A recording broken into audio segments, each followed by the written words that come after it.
तो छात्रों, कोरोना महामारी के कारण आप लोगों को पिछले 20 अप्रैल 2020 से ही वर्चुअल क्लासेस के माध्यम से सभी विषयों के पाठ्यक्रम पढ़ाए जा रहे हैं।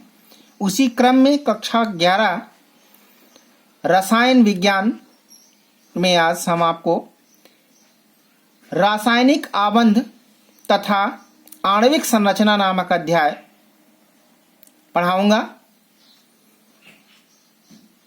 इस रासायनिक आबंध तथा आणविक संरचना के माध्यम से हम किसी भी अणु की वास्तविक संरचना और उसके बीच के बॉन्ड की टेंडेंसी को जानते हैं।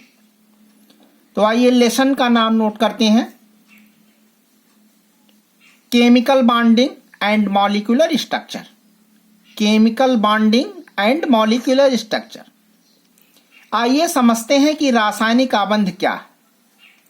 तो किसी भी अणु या यौगिक में पाए जाने वाले अवयवी कणों के मध्य कार्य करने वाले आकर्षण बल, अट्रैक्शन फोर्स को रासायनिक आबंध कहते हैं। एक बार पुनः सुनिए, किसी भी अणु या कार्बनिक यौगिक में पाए जाने वाले अवयवी कणों के मध्य कार्य करने वाले आकर्षण बल को रासायनिक आबंध कहते हैं। अब पदार्थों में विभिन्न अवयव भिन्न भिन्न विधियों से संयुक्त रहते हैं। इससे कई प्रश्न उठते हैं। आइए जानते हैं कि इस रासायनिक आबंध पर कौन कौन से प्रश्न उठते हैं। जैसे परमाणु संयोजित क्यों होते हैं? पहला प्रश्न है, परमाणु संयोजित क्यों होते हैं? दूसरा है, केवल कुछ ही संयोजन यानी कॉम्बिनेशन संभव क्यों है? जैसे हाइड्रोजन अणु H2 ही होता है, H3 व H4 नहीं होता, क्यों? अगला है, केवल कुछ ही परमाणु संयोग करते हैं, सभी क्यों नहीं? जैसे 2 नाइट्रोजन मिलकर N2 बनाते हैं किंतु 2 HE मिलकर HE2 नहीं बनाते, क्यों? अगला है, अणुओं की निश्चित आकृतियां क्यों होती हैं? तो इन उपरोक्त सभी प्रश्नों के उत्तर देने के लिए समय समय पर विभिन्न वैज्ञानिक सिद्धांत प्रस्तुत किए गए हैं, जिनमें से कुछ मुख्य हैं। इन्हीं के द्वारा इन उपरोक्त चारों प्रश्नों का आपको हल मिलेगा। पहला है कॉसेल लुईस का सिद्धांत, दूसरा है वेस्पर सिद्धांत, तीसरा है वैलेंस बॉन्ड सिद्धांत और चौथा है मॉलिक्यूलर ऑर्बिटल सिद्धांत। पहला क्या है? कॉसेल लुईस सिद्धांत, दूसरा है वेस्पर सिद्धांत, तीसरा है वैलेंस बॉन्ड थ्योरी और चौथा है मॉलिक्यूलर ऑर्बिटल थ्योरी। तो आइए अब हम लोग चलते हैं कॉसेल तथा लुईस के सिद्धांत पर कि कॉसेल तथा लुईस का सिद्धांत कैसे रासायनिक आबंध की व्याख्या करता है, या रासायनिक आबंध में कॉसेल लुईस सिद्धांत का क्या महत्व है। बच्चों हेडिंग डालिए, रासायनिक आबंध की कॉसेल लुईस अवधारणा, Kossel Lewis approach to chemical bonding. सन 1916 में कॉसेल तथा लुईस ने इलेक्ट्रॉनों के पदों में रासायनिक आबंधों के बनने की सफल व्याख्या प्रस्तुत किया। लुईस तथा कॉसेल के सिद्धांत की विशेषताएं निम्नवत। जैसे पहला पॉइंट है, किसी तत्व की संयोजन क्षमता उसके परमाणुओं के सबसे बाहरी कोश में उपस्थित इलेक्ट्रॉनों की संख्या पर निर्भर करती है। दूसरा है, उत्कृष्ट गैसें निष्क्रिय होती हैं तथा वे बहुत कम तत्वों के साथ किन्हीं विशेष परिस्थितियों में ही संयोग करती हैं और इनके बाह्यतम कोश में 8 इलेक्ट्रॉन होते हैं।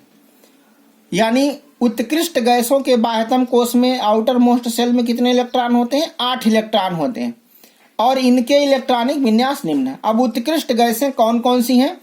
हीलियम, नियान, आर्गन, क्रिप्टन, जेनान और रेडान है, जिनके एटॉमिक नंबर क्रमशः 2, 10, 18, 36, 54 और 86।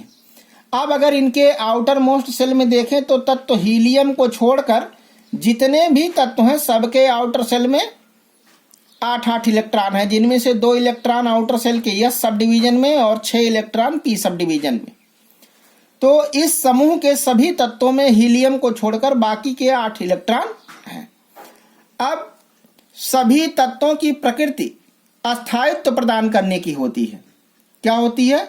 सभी तत्वों की प्रकृति अस्थायित्व प्रदान करने की होती है, इसीलिए सभी परमाणु की प्रवृत्ति निकटतम निष्क्रिय गैस की संरचना प्राप्त करने की होती है, और इसे ही हम क्या कहते हैं? अष्टक या द्विक सिद्धांत कहते हैं।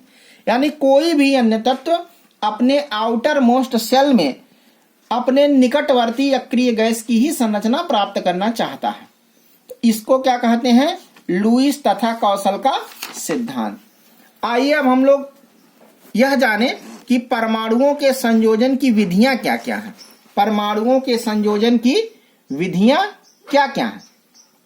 तो लुईस तथा कौशल के सिद्धांत से स्पष्ट होता है कि कोई भी परमाणु अपने निकटवर्ती उत्कृष्ट गैस का अस्थायी इलेक्ट्रॉनिक विन्यास प्राप्त करने के लिए ही संयोग करते हैं, और ये संयोग निम्न प्रकार होते हैं।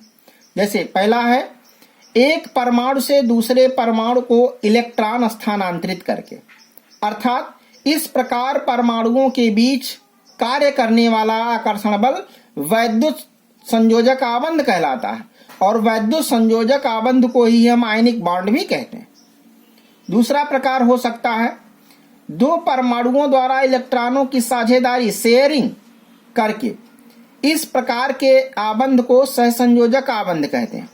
और तीसरा है कि एक परमाणु द्वारा इस प्रकार का इलेक्ट्रॉन देकर कि उनकी साझेदारी दोनों परमाणुओं द्वारा न होकर एक ही परमाणु द्वारा हो, इस प्रकार के आबंध को उप सहसंयोजक आबंध, कोऑर्डिनेट बॉन्ड या दाता आबंध, डोनर बॉन्ड कहते हैं। धन्यवाद। इसके आगे का कल।